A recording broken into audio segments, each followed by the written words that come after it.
Seja muito bem-vindo à Saúde e Bem-Estar com Marcelo Menino, outro programa inédito.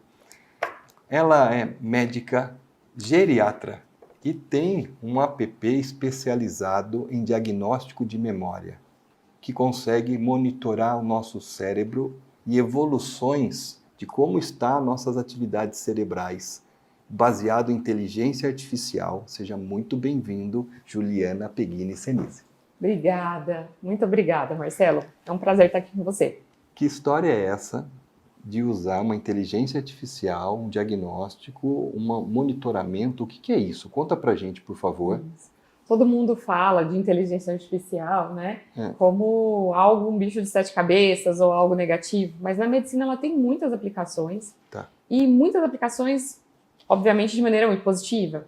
Na geriatria a gente usa para fazer um acompanhamento do envelhecimento cerebral. Então eu estou aqui com o aplicativo, né? A gente usa um tablet para essa finalidade. Esse tablet fica vinculado ao computador do médico e nós fazemos os exercícios completamente guiados por uma inteligência artificial. Essa inteligência artificial ela capta cerca de 80 ou mais parâmetros, desde a velocidade do passo, desde a forma como você segura o tablet, a velocidade com a qual você responde às perguntas, né, a firmeza do seu toque na tela, tudo isso é integrado, né, a uma base de dados, que na verdade ela é mundial. Esse aplicativo ele é de criação suíça, tá? E ele já tem vários padrões, né? Nesses padrões a gente identifica os domínios da cognição que estão acometidos. Se é memória prospectiva, se é desempenho visoespacial, as memórias como um todo, a sua atenção complexa. Então, em tudo isso, a gente traça um parâmetro de como está o seu cérebro, o que nós precisamos reabilitar e, ao longo do tempo, à medida que você vai repetindo o instrumento várias vezes, ele vai fazendo um gráfico mostrando o seu desempenho cerebral. Se você está melhorando, se você está estacionando ou se você está até declinando. Isso para nós, a análise evolutiva, ela é ainda mais interessante do que a análise pontual. A análise pontual me mostra, por exemplo, o desempenho de uma intervenção que eu eventualmente tenha feito, um antidepressivo que eu iniciei, um medicamento que eu comecei, uma terapia de reabilitação cognitiva que foi implantada e o quanto isso melhorou o desempenho do idoso. Isso pode ser pontualmente medido, mas numa ideia, né, de um acompanhamento, como se fosse de um check-up cerebral, certo. Isso mostra pra gente se a pessoa está evoluindo, se ela está declinando ou se ela está se mantendo estável. Entendi. Isso pode predizer com até mais ou menos 4 anos a percepção de um declínio cognitivo.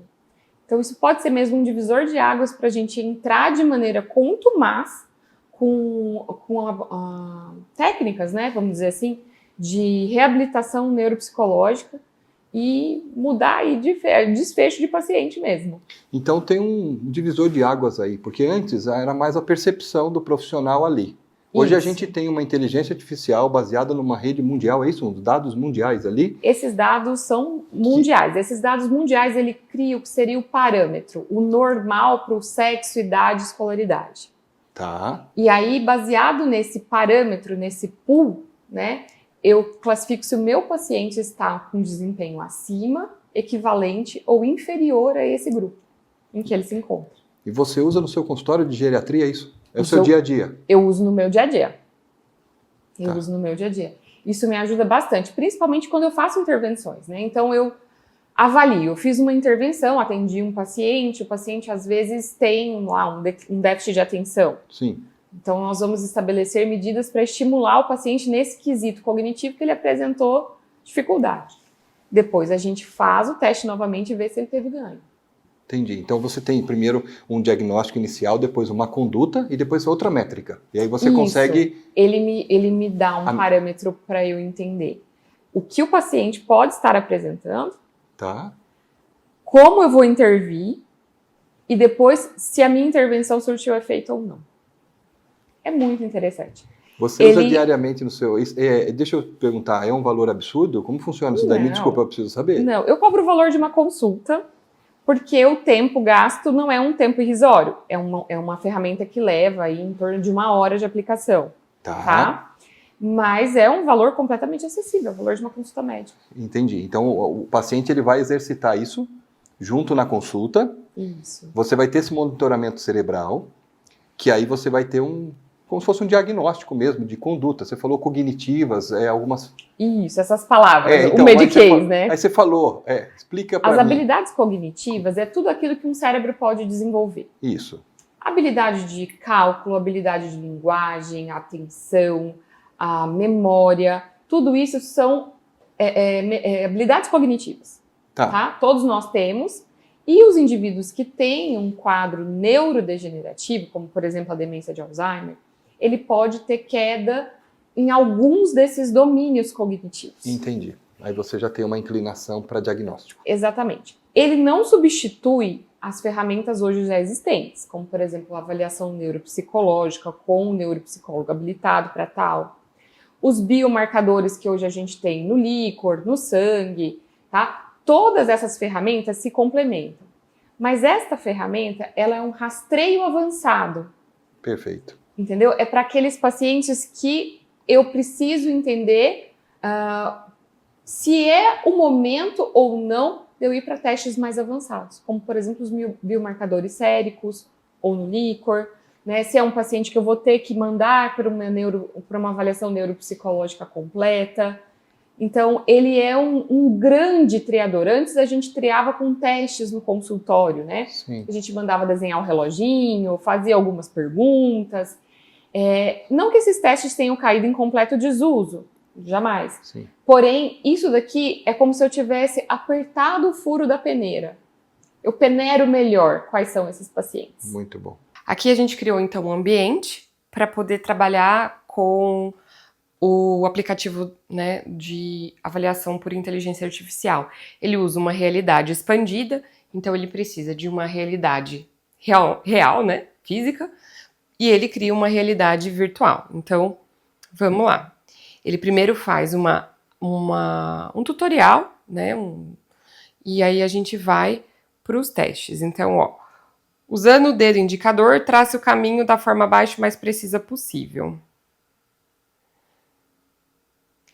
Usando o dedo indicador, trace o caminho da forma abaixo da forma mais precisa possível. Agora é o exercício que usa a realidade expandida, tá? Ele pede que a gente esconda objetos virtuais num cenário real, tá? Então, ele vai dando as instruções. Ele pede que seja no nosso ambiente ao redor e em seguida nós iremos recuperá-los. E eu preciso de ter várias opções de superfície, por isso não foi possível fazer no estúdio. Eu preciso de mesa, bancada nas proximidades, superfícies ideais não devem estar vazias e já devem conter objetos reais, como revistas, jornais, e evitar superfícies com reflexo ou movimentos extremamente rápidos. Então, tudo isso o paciente tem que ler, interpretar para começar. Então, estamos prontos para iniciar. Ele pede que a gente faça para onde você quer colocar a estrela. Uma varredura do ambiente e ele tem que sentir que você está caminhando. Quando aparece o círculo cinza, significa que ele detectou uma superfície viável. E ele vai te avisando, a superfície está muito distante. Vá para onde E eu coloco você quer colocar um coração. O objeto. Pronto, os objetos foram escondidos. Agora, a próxima tarefa é recupere o objeto destacado na parte inferior da tela. Segure o dispositivo exatamente como fez ao colocar o objeto. Caminhe de volta vá para onde você colocou o coração.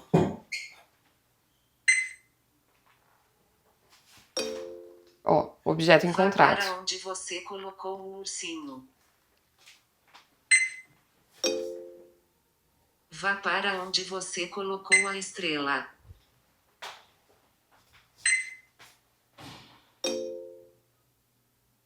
Agora ele calcula e envia direto para o meu computador em tempo real o resultado do teste. Aqui ele faz um cálculo, tá? Como nós não podemos mostrar, né, por questões de sigilo médico-paciente, então o paciente avaliado sou eu. Mas aqui ele mostra um score Esse score precisa estar acima de 51. Abaixo disso, já denota pra gente que o paciente tem um risco de fragilidade e precisa de maiores intervenções. Coordenação motora perceptiva, atenção complexa, velocidade de processamento, inibição, flexibilidade, percepção visual. Tudo isso daqui são domínios da cognição, são coisas que o nosso cérebro tem habilidade de realizar e que precisa ser avaliado e acompanhado para ver se vai surgir algum problema ao longo aí da vida do paciente, tá? Então, mais importante é quando a gente consegue muitas vezes fazer comparativos. Por exemplo, a coordenação motora teve um acréscimo, aqui a coordenação motora fina teve um decréscimo, a memória espacial teve um acréscimo, a velocidade de processamento cognitivo também. Tudo isso daqui são avaliações em momentos e circunstâncias diferentes do paciente. Isso aqui está sendo analisado tudo em dados pela IA, cruzando informações para te ajudar no diagnóstico e para você saber. E isso vai medindo, de tempo em tempo o paciente vai... Aí a periodicidade, Marcelo, da repetição desse teste varia do que eu vou a gente está parar de almejando. conversar aqui, eu estou fazendo teste agora. Vou parar. É muito gostoso esse negócio aqui. Você vai fazendo. Aí, concluído. Impressionante. Não é legal? E não fica aquela coisa maçante de você estar o tempo todo se sentindo avaliado, com alguém te olhando o tempo todo enquanto você executa. Que legal. Assim, obviamente eu não posso apresentar o nome de pacientes. Sim. Então, eu fiz 2 avaliações minhas mesmo, para mostrar em consulta para os pacientes como que ficam os resultados, tá? Para as pessoas entenderem. Então, se você quiser, eu posso mostrar como esse teste fica aqui. Nós vamos mostrar o teste, só que nós vamos mostrar depois do intervalo. Nós vamos para um leve break, eu vou espelhar na tela aqui e a gente vai ver como que é o teste. E aí você tem o paciente inicial e depois a evolução desse mesmo paciente. Exatamente. Então tá bom. Vamos para um leve break e nós vamos continuar nesse papo gostoso. Juliana Peghini, Senise, nessa inteligência artificial para diagnóstico avançado de memória e prevenção até de Alzheimer antecipado. Já voltamos. E voltamos com Saúde e Bem-Estar, com esse papo maravilhoso, que é diagnóstico de última geração para sua memória, para o seu cérebro, baseado em inteligência artificial. Juliana Peghini Senise é médica geriatra. Deixa eu te falar, mais gente pode fazer, não só um paciente idoso, né? Não só o paciente idoso. Qualquer paciente que procurar você no consultório pode fazer esse teste. Tá. O pré-requisito é ser alfabetizado. Tem que ter, porque é por cada interação. Exatamente. Basta saber ler, o paciente já consegue executar as tarefas. É legal a gente deixar claro que não só os pacientes que estão rastreando para demência fazem isso, mas pacientes que pertencem a grupos de risco, como, por exemplo, pessoas que têm familiar de primeiro grau com quadro de demência. Tá. Pessoas que têm algum outro transtorno do neurodesenvolvimento, por exemplo, como déficit de atenção e hiperatividade. Tá. Ele não dá diagnóstico de TDAH, essa ferramenta, que fique bem claro. Mas ele pode avaliar a qualidade de uma intervenção de uma maneira um pouco mais objetiva do que só o relato do paciente. Perfeito. Por exemplo, essa paciente que eu vou mostrar agora é uma paciente que tem um quadro de déficit de atenção e hiperatividade. Então, a primeira avaliação foi feita ela em tratamento. E a segunda avaliação foi feita depois do tratamento suspenso por efeitos colaterais. Essa é uma paciente jovem, nem é uma paciente de rastreio cognitivo, tá? Nem é uma paciente com deficiências na memória. Ela tinha já um diagnóstico feito por um outro colega, iniciou o tratamento para TDAH e precisou suspender esse tratamento por efeito colateral. Tá. Então, nós fizemos uma avaliação, a primeira dela, né? Onde está ali 11/29. Essa primeira avaliação foi feita com o uso do tratamento medicamentoso para TDAH. Tá. A segunda avaliação foi feita sem o uso do tratamento, depois da retirada por efeitos colaterais. A gente quis saber se ela teve um impacto muito negativo com a suspensão do tratamento. A coordenação motora praticamente não teve alteração. A memória espacial teve uma alteração. Tá. A velocidade de processamento cognitivo também. A atenção complexa também. A percepção visual também. Então, por aqui, eu consigo entender o que a suspensão do tratamento para essa paciente ocorreu. Poderia ter sido o inverso. Eu poderia estar usando esse instrumento para avaliar a introdução do tratamento e ver onde houve ganho. Então é muito mais fácil você ter uma precisão se o medicamento está fazendo efeito. Sim. Ou se a ausência dele está causando tantos prejuízos. Você tem a evolução disso, o declínio. Você tem um mapeamento. Exatamente. Tipo, um termo, lógico que não é isso, mas é uma bioimpedância, igual nós temos do corpo, mas aqui você tem as métricas dessas variações ligadas ao cérebro, só que a bioimpedância está ligada à gordura, quantidade de água, osso, tudo. A gente pode aqui, extrapolar o raciocínio. Fazendo um paralelo, um simples comparação muito simplória. Um paralelo com licença poética, vamos dizer assim. Isso. Exato. Tá. E quais são as indicações que eu posso usar isso daí para qualquer coisa? Para tudo que você precisar avaliar o desempenho cerebral. Tá? Então, no caso, essa paciente, a gente quis avaliar qual era o tamanho do impacto da suspensão do tratamento. No caso, ela precisou suspender. Aqui era um TDAH. Isso, um TDAH. Isso, mas você, por exemplo, então, um paciente que tem uma tendência para ter Alzheimer, você já vai pegar essa curva? Você já vai pegar esse movimento? Exatamente. 4 anos antes? Em média, 4 anos antes, foi o que os estudos colocam. E isso... Antes de os familiares começarem a perceber que os esquecimentos que ele traz são realmente importantes. Então, os estudos colocam assim, quando a família começa a perceber que os esquecimentos estão chamando atenção, essa ferramenta percebeu isso 4 anos antes. Claro, se ele fizer as avaliações com periodicidade. Esse gráfico vai sendo construído. Entendi. Entendeu? Então, além da consulta, os exames de sangue, você usa essa ferramenta. Sim. Impressionante. Impressionante. Porque, assim, existe a memória do idoso, o envelhecimento da memória. Fala um pouquinho quando esse envelhecimento é dentro de uma normalidade, então há um pequeno lapso de memória que não é patológico e quando é o patológico. Explica um pouquinho, porque assim, a gente sabe que quando a gente vai envelhecendo, a velocidade nossa diminui, tanto física, né? Exato. A agilidade de um jovem é diferente da agilidade de uma pessoa idosa. Sim. E mentalmente também, né? Exatamente. Então explica pra gente. As velocidades de processamento têm uma redução que nós já documentamos o que é característico da idade. A velocidade de pensamento, a velocidade para se resgatar as informações da memória, elas não são a mesma se a gente comparar um jovem de 20 anos e um idoso de 70.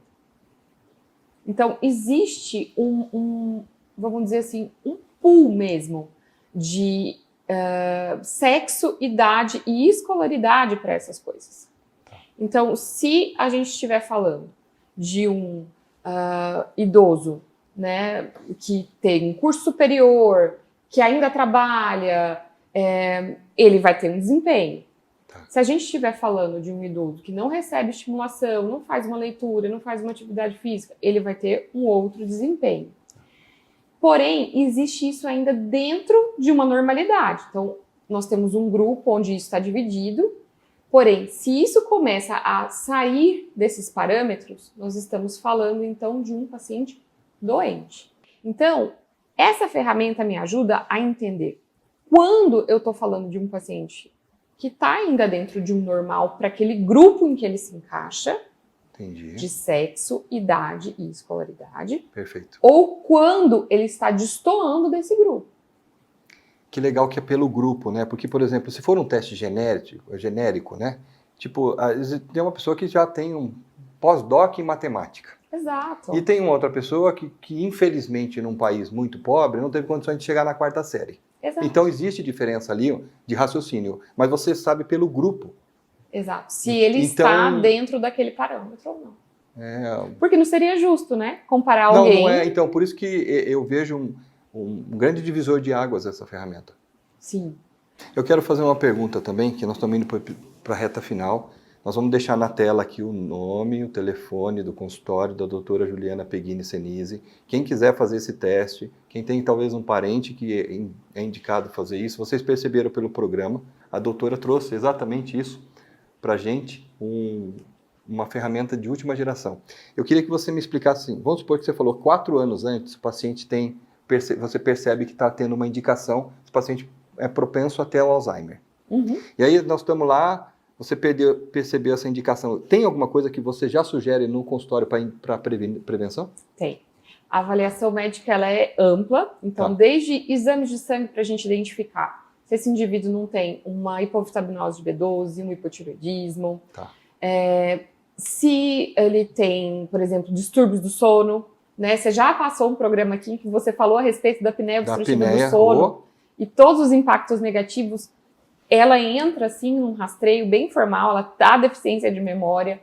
A gente avalia o contexto de educação, escolaridade, se a gente pode melhorar isso mesmo na terceira idade, isso é muito bem-vindo. Então, pacientes que às vezes têm vontade de voltar a estudar, a gente incentiva. E os treinos formais mesmo, com neuropsicólogas, terapeutas ocupacionais, para fazer a estimulação cognitiva correta desse paciente, de acordo com o domínio que ele tenha cometido. Pessoal, nós estamos deixando aí na sua tela o telefone do consultório da doutora Juliana. Eu acho esse programa um divisor de águas. Eu mesmo fiquei encantado com a ferramenta. Eu vou fazer esse teste, porque realmente eu acho que é, com certeza, uma utilidade pública. A gente poder ter uma ferramenta dessa, que pudesse ter em todas as escolas, todos os asilos, né, todos os outros lugares, para você poder medir também essas capacidades cognitivas, né, e todos esses estudos. Eu acredito que isso, né, em breve possa democratizar, porque isso aqui é vital para a gente poder ter um mapeamento do cérebro fantástico mesmo. Parabéns por isso, ser inovadora, aqui na região não tem ninguém que tenha isso, parabéns. Obrigada. E a gente fica muito feliz com programas que realmente agregam valor, e talvez isso você descubra no seu parente ou em você mesmo, talvez no seu lapso de memória, você já fazer algumas medidas práticas, né? Uhum. Então, a doutora Juliana está à disposição. Esse foi um episódio de Saúde e Bem-Estar com Marcelo Menino, em que nós aprendemos com inteligência artificial, dados fantásticos. Meus parabéns, tá bom? Obrigada. Obrigado. Na geriatria tem uma frase muito famosa que a gente diz: você começa hoje a ser o idoso que você quer ser. Então, quanto antes as pessoas começarem, quanto antes elas fizerem esse check-up cerebral, não só o check-up de colesterol, glicemia, tireoide, mas também olhar para essa ampliação da possibilidade de fazer um check-up, antes você vai saber o que precisa ser, ter intervenção, vamos dizer dessa forma, para envelhecer melhor. Com esse recado maravilhoso, nós encerramos Saúde e Bem-Estar com Marcelo Menino. Parabéns por esse divisor de águas. Muito obrigado por essa entrevista. Beijo no coração de vocês e até a próxima semana.